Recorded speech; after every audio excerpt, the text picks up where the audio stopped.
वैरामुथु को 60वें ज्ञानपीठ पुरस्कार से सम्मानित किया गया। और ये कोई छोटा मोटा अवार्ड नहीं है, ये भारत का सबसे बड़ा साहित्यिक सम्मान है जो किसी लेखक को लिटरेचर में उनके लाइफटाइम कंट्रीब्यूशन के लिए दिया जाता है।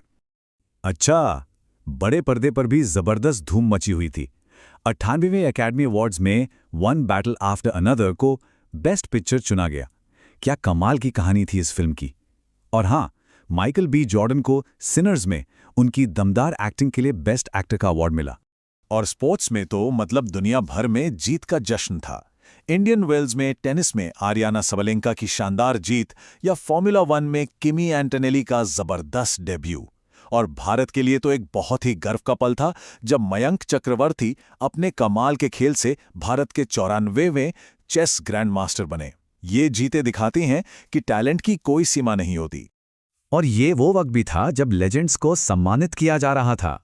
क्रिकेट में राहुल द्रविड़ और रॉजर बिन्नी को C.K. Naidu lifetime achievement award मिला, जो कि इंडियन क्रिकेट के सबसे बड़े सम्मानों में से एक है। वहीं दूसरी ओर world para athletics grand prix में भारत ने मेडल टैली में टॉप पर रहकर सबको चौंका दिया। ये हमारे एथलीट्स की बढ़ती ताकत का सबूत है। तो ये तो हुई इंसानी हुनर और कामयाबी की बात। अब चलते हैं उस दुनिया में जहां इंसानी दिमाग ज्ञान की नई सीमाओं को पार कर रहा था। गहरे समंदर से लेकर टेक्नोलॉजी के नए आयामों तक एक बहुत ही दिलचस्प सफर के लिए तैयार हो जाइए। जरा सोचिए, प्रशांत महासागर में 4000 मीटर नीचे जाना। एक ऐसी दुनिया जहां घना अंधेरा है, जहां सूरज की एक किरण तक नहीं पहुंचती। वैज्ञानिकों ने जिंदगी से जुड़े एक बहुत बड़े सवाल का जवाब खोजने के लिए ठीक यही किया। और जानते हैं वहां क्या मिला? कुछ ऐसा जिसे उन्होंने डार्क ऑक्सीजन नाम दिया। मतलब ऐसा ऑक्सीजन जो बिना सूरज की रोशनी के बन रहा है। ये एक ऐसी प्रक्रिया थी जिसे हम अब तक नामुमकिन मानते थे। ये खोज सिर्फ हमारी समझ को ही नहीं बदलती, बल्कि दूसरे ग्रहों पर जीवन खोजने के हमारे तरीके में भी क्रांति ला सकती है। और कमाल की बात यह है कि खोजों का ये सिलसिला सिर्फ समंदर की गहराइयों तक ही सीमित नहीं था। जमीन पर भी जिंदगी के नए नए रूप मिल रहे थे, जैसे कि केरल में कछुए की ये बिल्कुल नई प्रजाति। ये दिखाता है कि हमारा ये प्लैनेट आज भी कितने रहस्यों से भरा हुआ है। इस बीच टेक्नोलॉजी में भी भारत बड़ी छलांग लगा रहा था। गुजरात ने अपने पहले साउंडिंग रॉकेट का सफल टेस्ट करके स्पेस रिसर्च में एक अहम कदम बढ़ाया। वहीं भविष्य की एनर्जी के लिए एक बहुत बड़ा फैसला लिया गया और भारत के विशाल थोरियम भंडार का इस्तेमाल करने के लिए विशाखापट्टनम को चुना गया।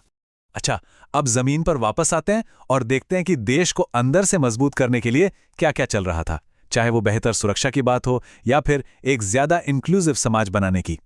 देखिए, सेफ्टी एक टॉप प्रायोरिटी थी। एक तरफ समुद्री तटों को किसी भी खतरे से बचाने के लिए सागर कवच ड्रिल हुई, तो वहीं दूसरी तरफ शहरों में लोगों की सुरक्षा के लिए भूकंप रोधी बिल्डिंग से जुड़ा एक बहुत जरूरी कोड फिर से लागू किया गया। और हाँ, ये दौर जश्न का भी था, हमारे देश की रंग बिरंगी संस्कृति का।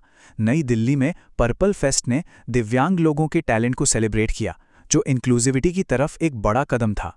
वहीं आदि पर्व ने हमारे आदिवासी लोक कलाकारों की समृद्ध विरासत का जश्न मनाया। ये सब दिखाता है कि अपनी संस्कृति को सहेजने पर कितना जोर था।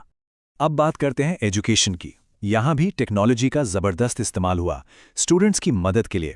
एजुकेशन मिनिस्ट्री ने IIT कानपुर के साथ मिलकर साथी ऐप लॉन्च किया।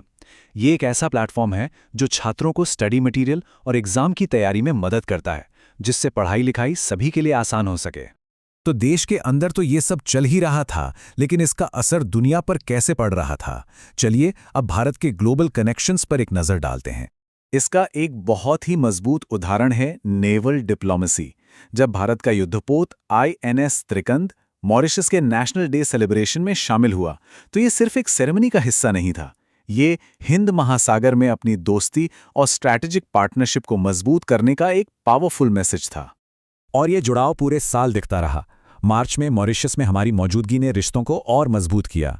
फिर उसके तुरंत बाद जरूरी तेल टैंकरों का सुरक्षित मुंबई पहुंचना, जिससे हमारी इकोनॉमी चलती रहे। और आगे की बात करें तो नई दिल्ली ने एक बड़े रीजनल कॉन्फ्रेंस को होस्ट करने की तैयारी की, जिसने ग्लोबल पावर के तौर पर भारत की भूमिका को और भी पक्का कर दिया। और ये ग्लोबल कनेक्शन सिर्फ सरकारों तक ही सीमित नहीं थे, कॉर्पोरेट वर्ल्ड में भी बड़ी हलचल थी। टेक इंडस्ट्री के लिए एक बड़ी खबर आई जब ये अनाउंस हुआ कि शांतनु नारायण एडोबी के CEO पद से हटेंगे। ये दुनिया की सबसे बड़ी सॉफ्टवेयर कंपनियों में से एक बड़े बदलाव का संकेत था।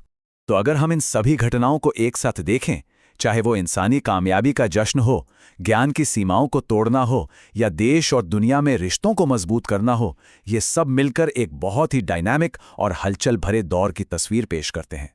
तो ये थी 2025 और 2026 की कुछ बड़ी कहानियां, एक छोटी सी झलक जो दिखाती है कि दुनिया कितनी तेजी से बदल रही है, आगे बढ़ रही है।